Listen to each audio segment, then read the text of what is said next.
I have to say, tell a quick story because it ties into everything that this weekend is about. And I remember when I first gave my life to the Lord, me and my wife decided to sign up for this marriage class that Tom and Deb were teaching, and they were working with Jerry and his wife, and we went to his house, and we were new Christians, and I had sung songs in church, I had experienced worship, and all of a sudden they started handing out these sheets of lyrics, and there was like, I don't know, maybe 8 of us in the room, and I'm thinking, is he going to sing? And he's got his guitar next to him. I'm like, but there's only 6 of us here. That's embarrassing. So I got nervous. I was like, this is crazy. I'm not going to sing. Like, maybe everybody have their eyes closed and I can keep my mouth shut. And the first song today was the first song that you sung that day. Open the eyes of my heart. And I remember as soon as I heard your voice, I just had this peace and I started worshiping. And I felt that same peace this morning. And I just want to thank you for that, because you have been very loyal to what God is calling you to be. And you have had a deep well that people have come and you have helped them drink from that well. And I just want to honor you today, because that was awesome.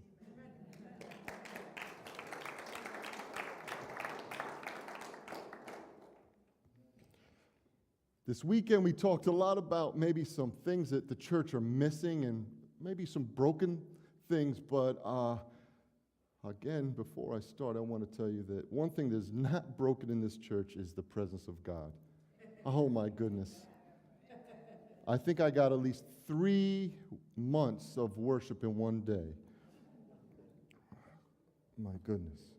I haven't stopped crying since I got it. So that's awesome. So I want to try to finish up the weekend, but I also want to kind of bring a different perspective of what we talked about on the weekend. And I'm going to take the story of Gideon and kind of break that down. I'm going to just try to take little pieces of it. It's you've probably heard it preached a lot of times, but I think it's really something that we can bring out of that and learn about. We talked about the weekend, the now, working in the now, walking in the now. So if you don't know the whole story of Gideon, they were in the land, living, planting, farming, herding, and the enemy started to come in and started to steal all the things that they were doing. The seed that they planted during the springtime, they would come, and at fall and harvest, they would wait for them, and they would take it. They would take their lambs and goats and all their livestock. And it got to the point at which they started to give up. They didn't fight it. They just started to kind of gravitate to the hills and hide in crevices. And they started to get afraid of kind of when they came and took. They would come in and just take it and then leave. And if they, it doesn't say that they killed anybody, but I wanted to really set this up because they got to the point where they said, God, what is going on? We need you. And they started to cry out. And when they cried out to God, God started to raise up a man of God in Gideon.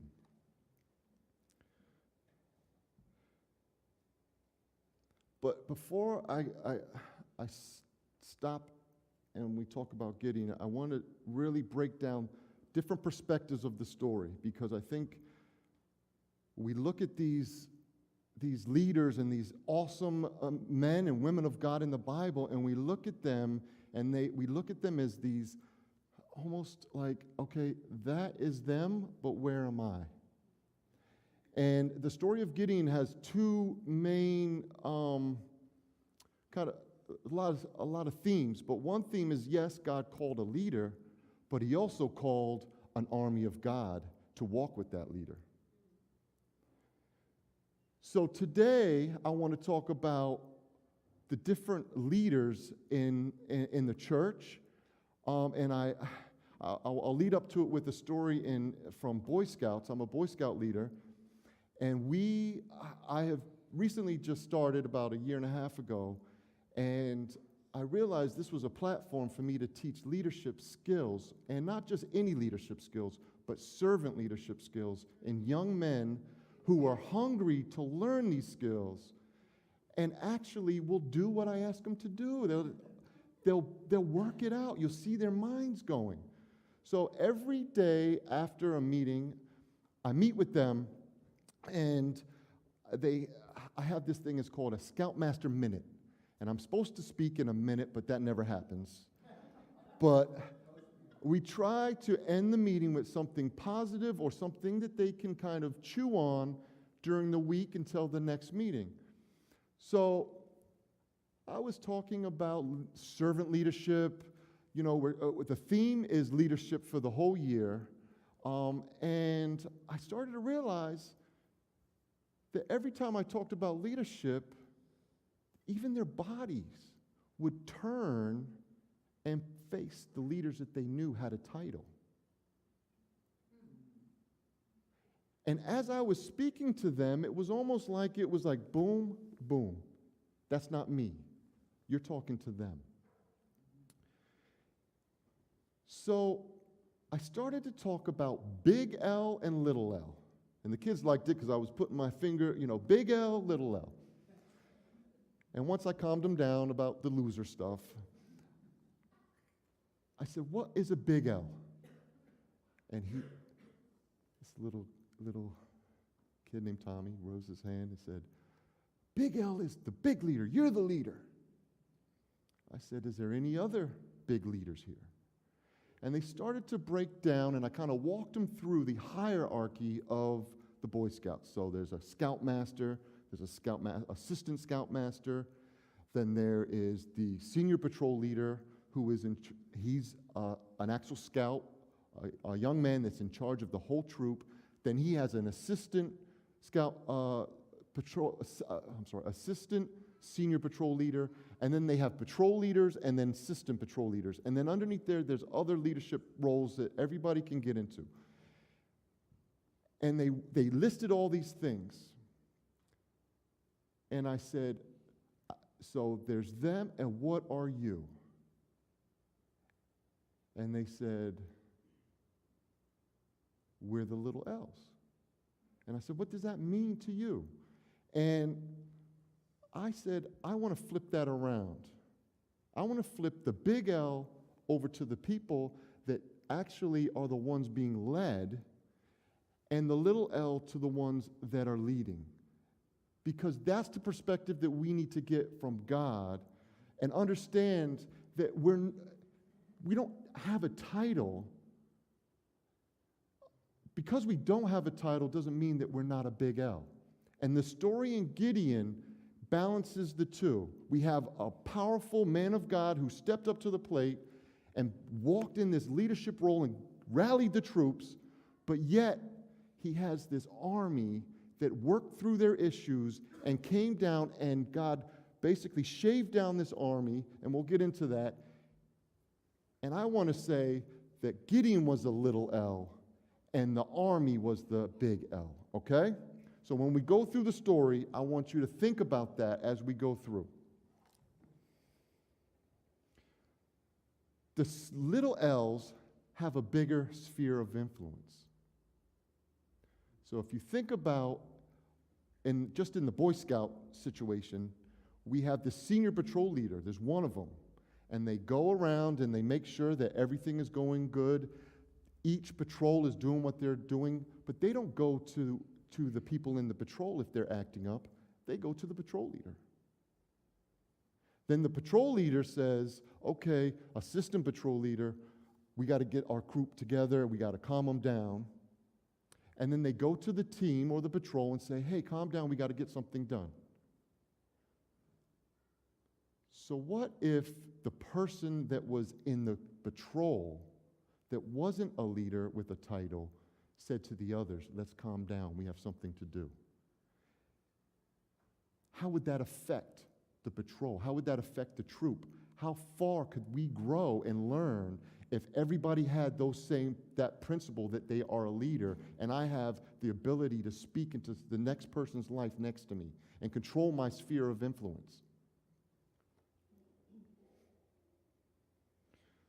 So God raised up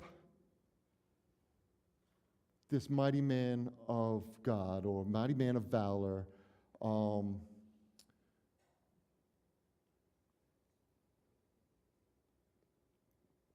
and I don't know about you, but if I said, how many times have we gone through this as individuals and as a church?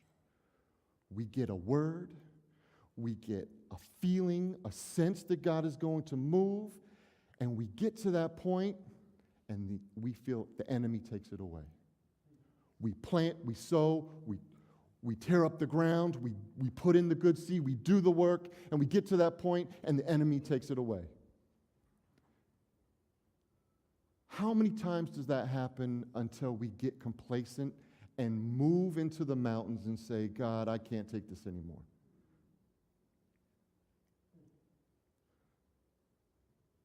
Gideon, he had that mindset, but when God found him, when he had that God moment, what was he doing? And I'm sorry, I'm not reading the scripture, but I'll get there. We find him at the threshing floor. He had the mindset of, you know what? The enemy took all of that, but they're not taking this. There was an ownership of, he said, I got to eat. I'm hungry. I'm going to hide, and I'm going to thresh the seed that I grew. I'm going to get the fruit, whether it's a small piece. I got to eat. I'm hungry. This morning while I was preparing, I started to see God in this big golden desk up in heaven, and I saw him with this big feathered pen. I don't know what the pen's called, but the feather pen. And he was writing a story, and I saw him dipping in this big, thick ink, and he was just writing a story. And I saw in front of me, literally, it was a huge sheet of paper, and he was just writing this story. And I said, Lord, I know you're the author. And you just let this all, you write these stories, and we walk it out. And then I started to see this little stick man walking behind while he was writing. And his feet were getting black ink underneath. And this story he was writing, and the stick man was behind the ink. As the story was going, the stick man was walking, okay? So as he was walking, the story was being written. Then all of a sudden, he caught up to where the pen was. And the Lord said, that's where Gideon was at that moment. He caught up to the author.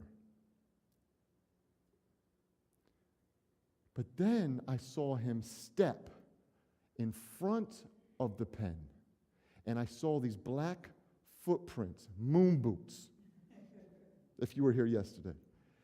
And I'm not saying we get in front of God, but I am saying that this is an anointed and a specific time in the church's life where we're about to catch up to what God wants us to do now. But it's time to walk in the prophetic. The things that are going forth before us, we are walking in. So the enemy can't take that. That's where we're protected.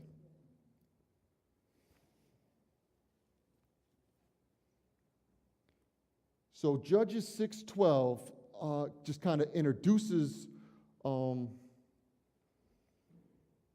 Gideon, and it says, the angel of the Lord appeared and said unto him,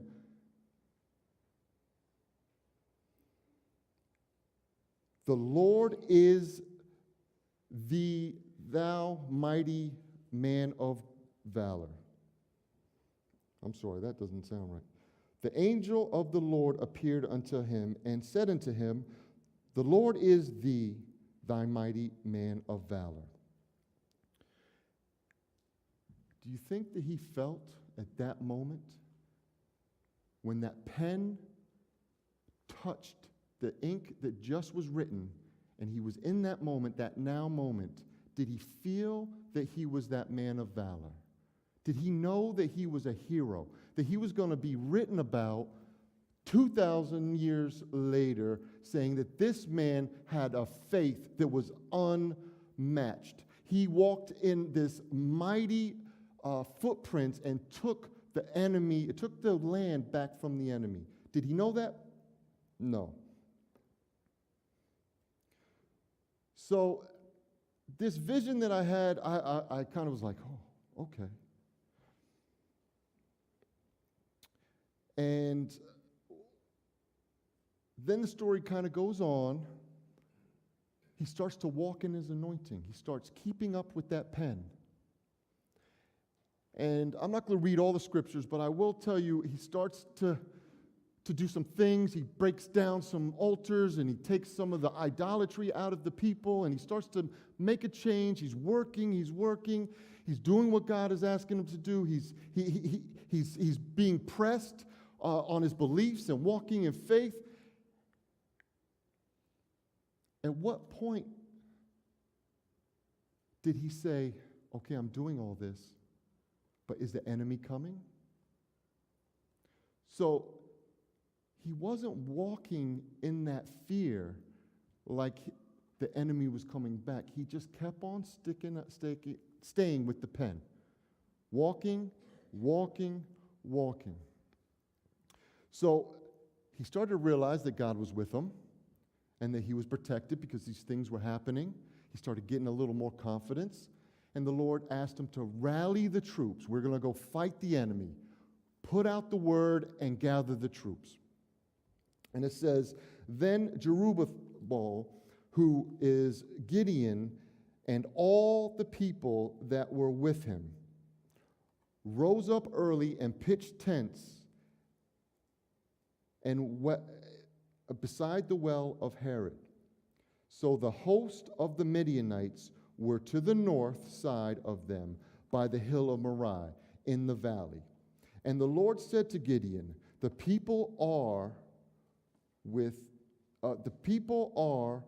thee are too many for me to give the Midianites unto their hands. Lest Israel vaunt themselves against thee, saying, my own hand has saved me. Now therefore, go to, proclaim to the ears of the people, saying, whosoever is fearful and afraid, let them return. There was 32,000 soldiers that he gathered, or 32 people. I don't think they had an army. It was just whoever wanted to fight for their land back. But there was 32,000 of them. Now, I don't know. I know there's strength in numbers, and 32,000 sounds like a lot. But that was only a very small amount compared to what the Midianites had on the other side of the hill, of the valley. I think it was like 1/6 of what they had, they say. So Gideon goes and tells the people, whoever is fearful and afraid, go home. Go back.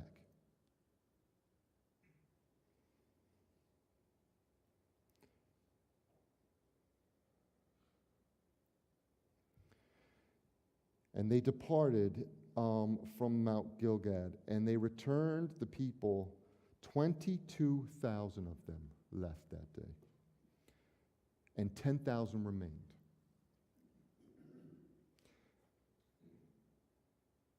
And the Lord said to Gideon, the people are yet too many.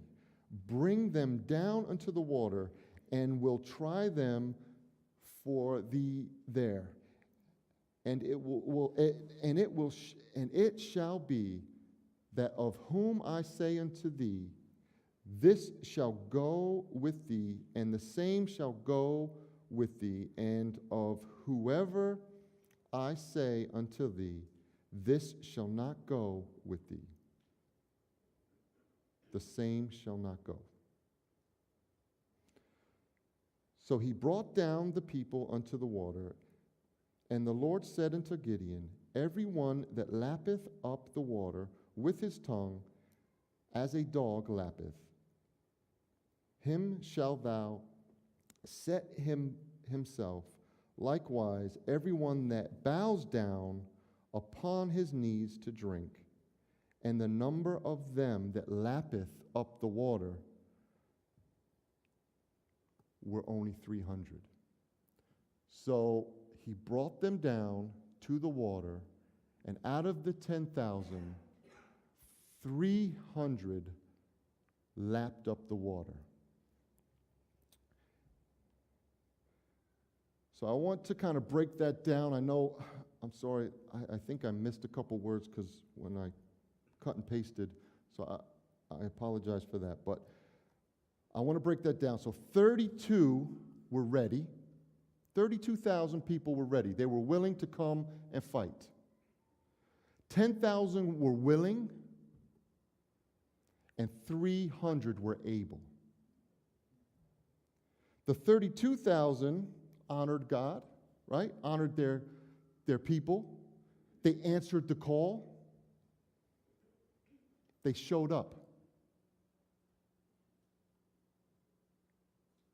I want you to close your eyes right now, if you may, and I want you to think of how many people are in church right now.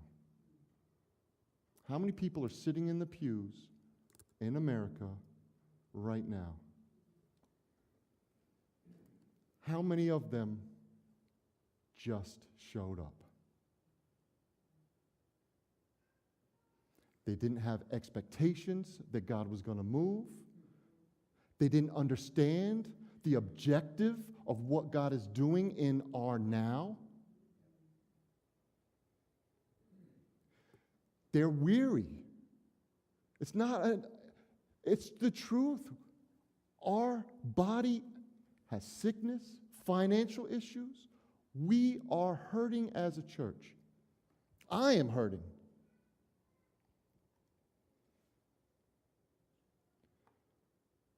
But Gideon said, this part you're not taking. This part you're not going to take from me. And these individuals that were the 32,000, I don't want to make it seem that God was getting rid of somebody. But God has multiple objectives in this world. Multiple times that God is raising up people to do certain things. Those individuals, it just was not their time to operate as God needed. It's not a charge against them. I would be afraid. If I put myself in that situation, I would be afraid. I can't tell you if I would have the faith to gather with 3,000 people and go to war with hundreds of thousands of people.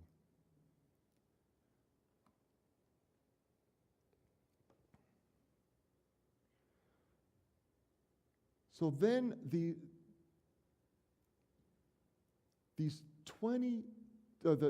32,000 simply were not aware. They weren't afraid when they came. Or were they afraid? We tell our scouts that what is bravery? That's part of the scout oath, to be brave. And we ask, what is bravery? And the definition that the scouts say is, bravery is the act of doing something even though you're scared.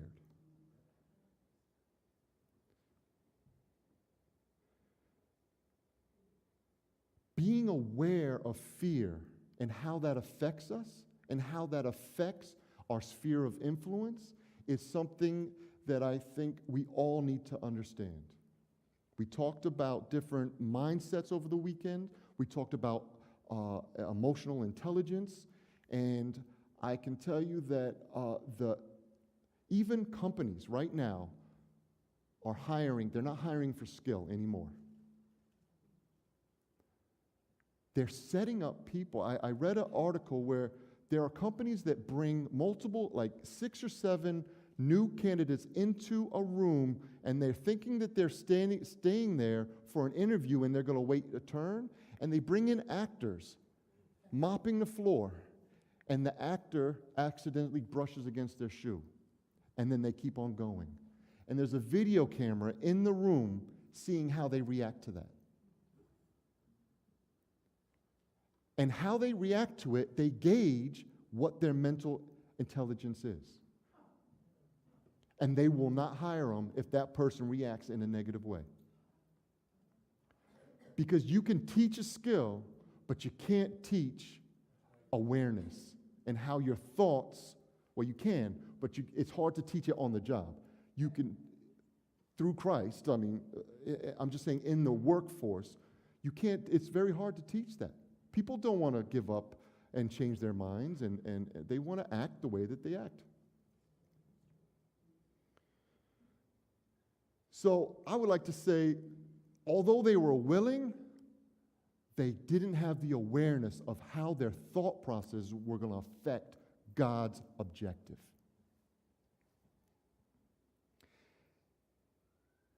Then we get, so the 22,000 people leave, now it's 10,000. And God says, lead them over to the water. Whoever drinks in the water like a dog, or lap it up, there's different terminologies, but I just want to kind of break it down in a way that we understand that God was testing those 10,000 people to know if he knew, or if they knew, the objective.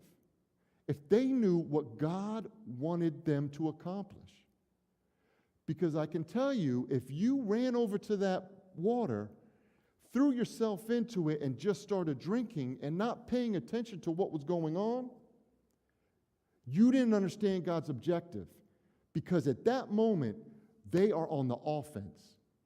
And it doesn't matter that there's a life-saving water in front of you. You're going to battle. You're going to fight. You need the water, right? We need the water.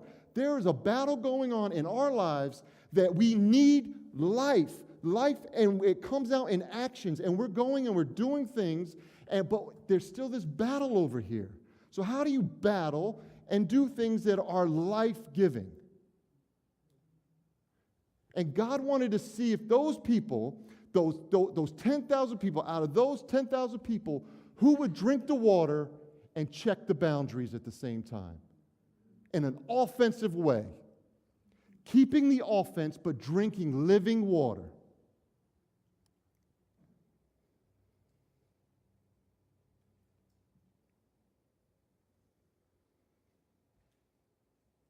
So then they separate those individuals, and they go home. And now he's left with 300.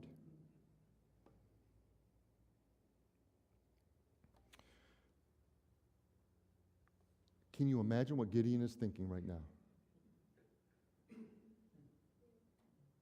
Where do you think he is as that pen is writing this story? Do you think he took a step back? God, I don't know what you're doing, but there's no way. Or did he keep on pushing through? Did he stay up with that pen? Or did he walk in front and say, God, you already gave me the glory. You already called me by my name, a mighty man of God. And he kept on walking. So now Gideon has these individuals that are clear with their objective. They're going to fight. There's a war. And Gideon is like, okay, You told me this is going to work. Let's go. Now, there was some, I'm not going to get into, he kind of went down to the camp to get some confirmation, and there was a, dream, and there was some confirmation. He wasn't fully on board, but God gave him an understanding that this was going to work. But at what point in this walk of Gideon, and what point in the walk of the army did they actually say, what are the cost of what I'm doing? What are those weights? What is holding me? What would hold you back from understanding the cost of going to a battle that can't be won, or we think can't be won?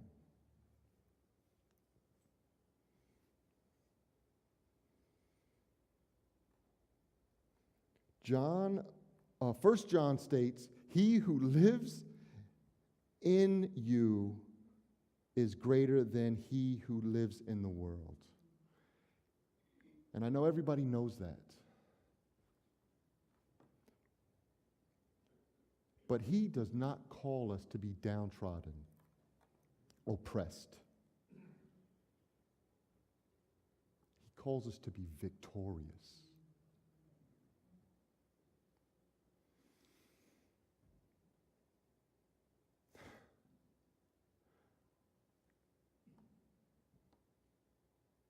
Victorious in the Creator that created heaven and earth. He's the one that is writing the story. And he actually wrote a name. There's a name for victorious. There's a name for victory, and it's Jesus. I think this is a song. I can't quote it. But there's a song that says there's a name for victory, and it's Jesus. I would like to add there's a name for freedom, and it's Jesus. And there's a name for peace, and it's Jesus. And I believe at this very moment, these the 3,000 individuals came to the understanding that there is no turning back, and whatever God is going to do, he's going to do. And they came to this conclusion, and so Gideon was at the pen. Now this army is at the pen. And they're walking through this story. And at times, Gideon is out in front of the pen, and sometimes he comes back to the now, but always at the pen.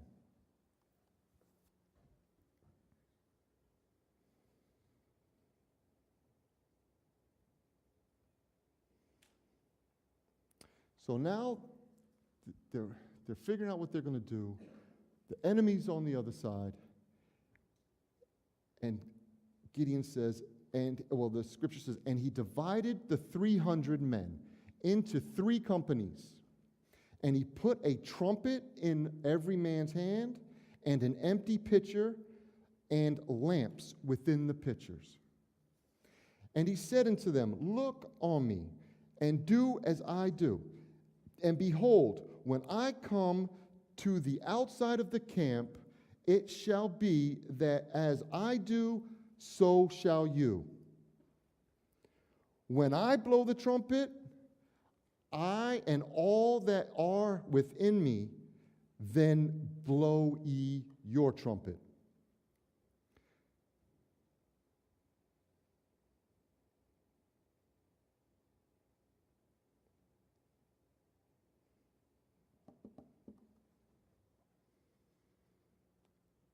And say, the sword of the Lord and Gideon. The sword of the Lord and of Gideon. And Gideon and the 100 men that were with him came unto the outside of the camp to begin in the beginning of the middle watch, which was the evening time. So at this time, at this point in history, they didn't really attack during the night. It was too dangerous. They didn't really have, night vision and all this stuff that we have now. You wouldn't really hear of too many stories of attacks of armies working in that manner. It was normally during the day, and they would meet and go head to head. But because they listened to God, God took them in a different way. Imagine walking at night with a trumpet, a pot, and a lamp, going to fight hundreds and thousands of people. And not only walking, you had 300, now you only have 100.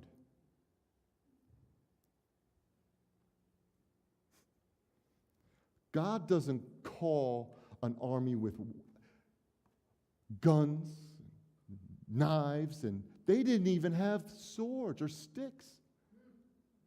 They were an army of trumpets, lamps, and pots.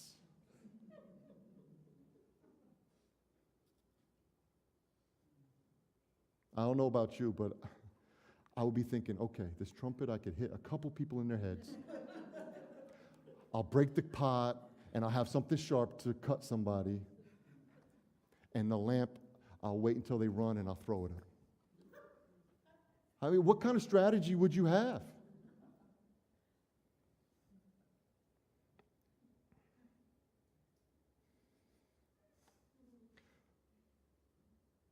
The story goes that they all got into their places. They blew the trumpet, they broke the pot, they put the lamp in the pot. At the same time they blew the trumpet, they broke the pot.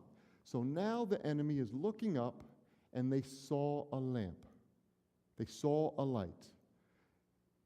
Now in those days they knew that each lamp represented a certain amount of soldiers.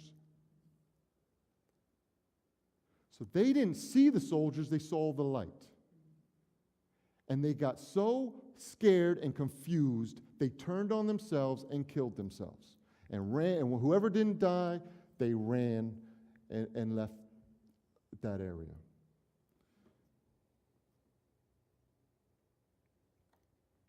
The thing, I guess the awesome thing is that the enemy was confused, that's cool. But I want to talk about what do these lamps, trumpets, and the vessel, the pot, stand for. Because I believe this is the army for today. This is the army that God is calling us to be for this time. We are to be on the offense, but with weapons that don't make sense.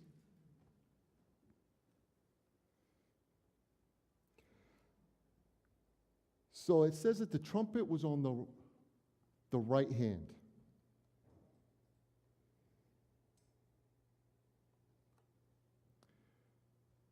In the Bible, the right hand stands for authority, and it stands for power.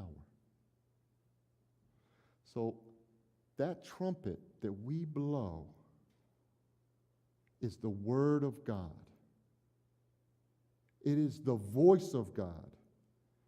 Through us, we are blowing the authority and the power of what God is asking us to do.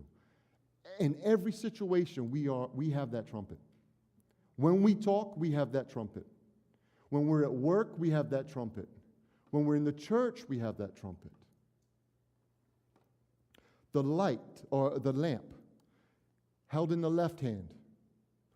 The left hand stands for the darkness. Jesus kind of sits on the right hand. What's on the left hand? So that lamp stands for the light that we have to bring to the darkness.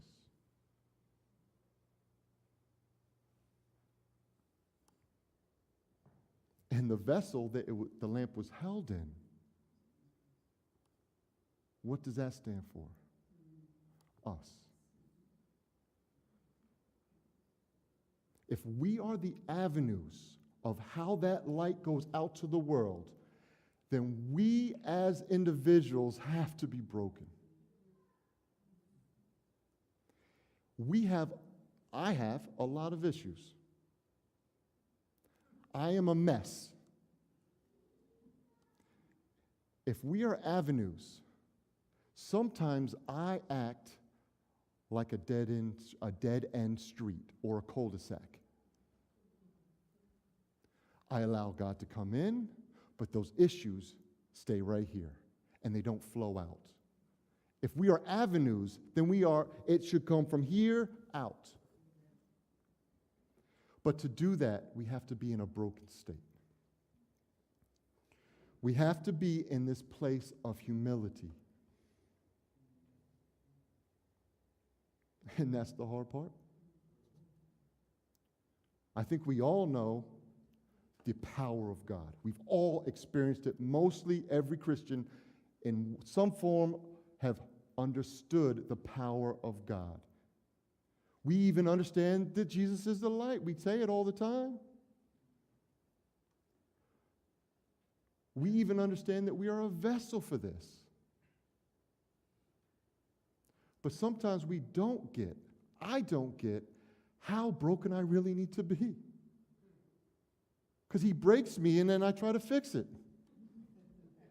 I start putting the pieces together like, no, people are going to see. I'm supposed to be a leader. I'm supposed to be a father, a husband.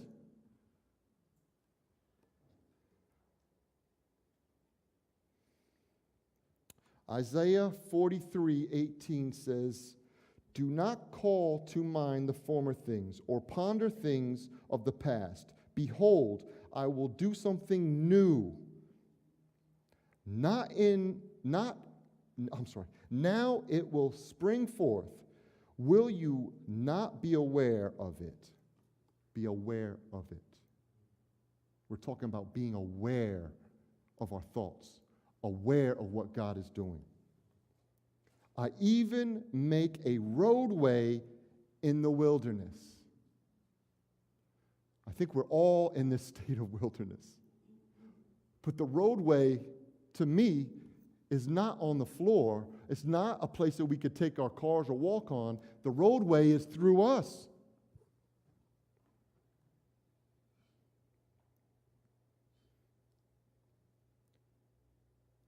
He makes rivers in the desert.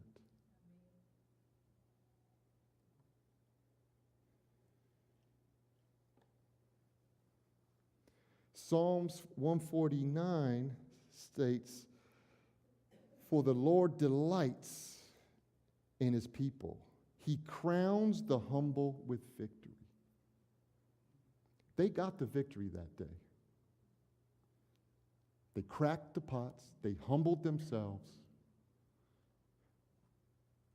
I believe that when they were on that mountain and they were placed around this where the enemy was encamped, I believe that Gideon was on that front line. And that pen was writing. And he led 300 men to step out in front of that pen in the prophetic. And they blew their horn, broke the pot, and allowed the light to shine on a dark place, and the enemy scattered.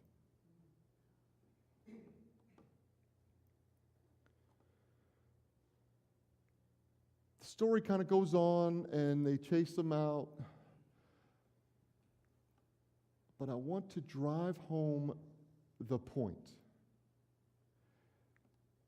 that vision with the pen is about us living in the now.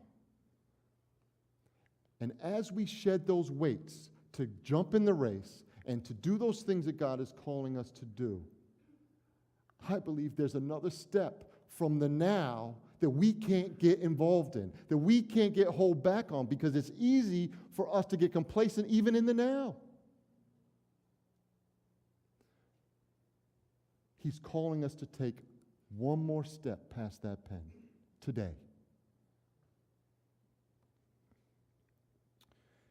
And I'm going to close with a sermon from one of my favorite preachers, Charles Sturgeon, and he has I'm just going to give you a little bit of it. And it's titled Now.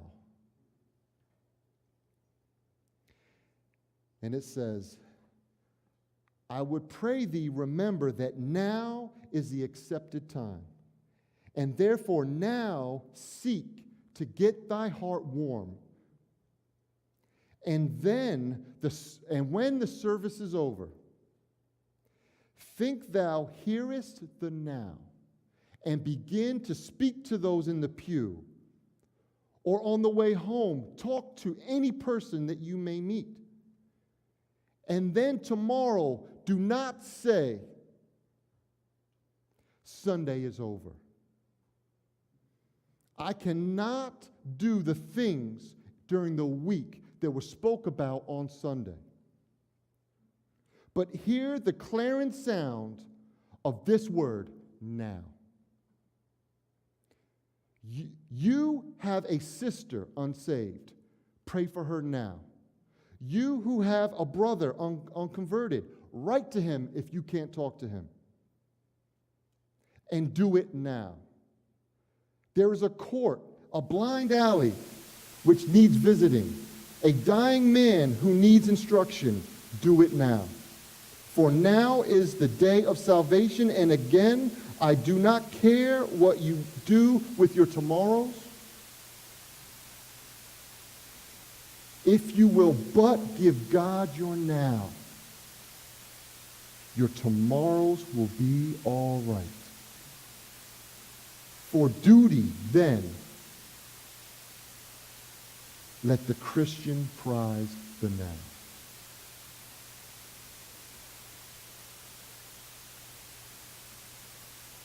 So I hope that you followed me. I hope that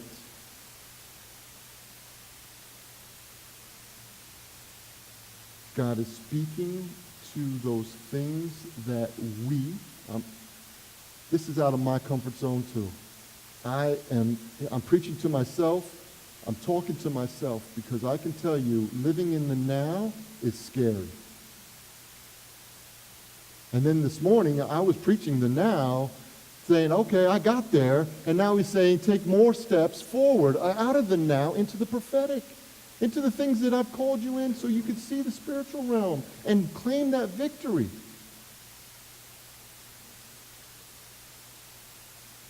But I know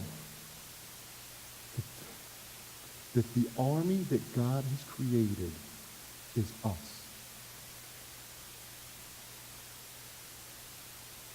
So I don't want you to get caught up on the people that fell away.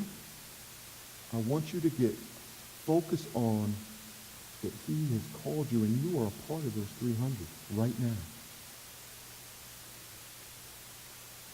You might not feel it. I don't think they did. But you've drunk the living waters. You've proven yourselves.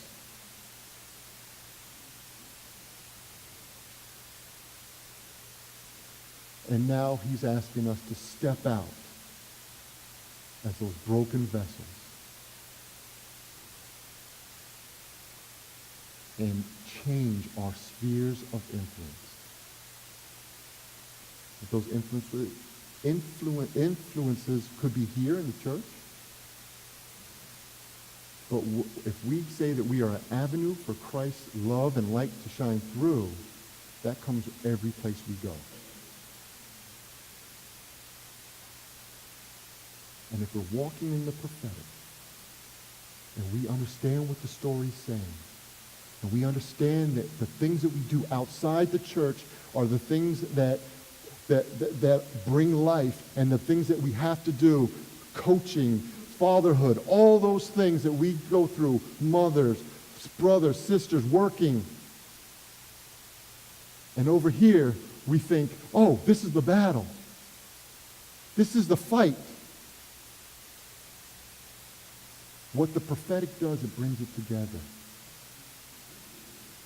And it allows us to move forward as an avenue forward together with the prophetic and the anointing and the things that we are supposed to do in our roles and our leadership roles and all those things that we are outside the church in our regular day life, it comes together. And I just want to encourage you that God is, I don't know what he's doing, but I'm here. And that's my heart's cry, is that my feet are dirty with the pen that he's writing my story with. That wherever I go, that ink follows me. So I would like to thank you for the weekend. I was so blessed just to be here and be home again in Mid-Hudson. And again, I would like to thank the youth worship team. Did awesome Friday night. I wanted to thank everybody for that. Nate was here doing sound. I want to thank just Pastor Steve. I know that it was a struggle to get these to be here, and I just appreciate everything that you have done and allow me and my family to come and share what God is asking us to do or to share. And thank you for putting up with us. But I just want to say thank you.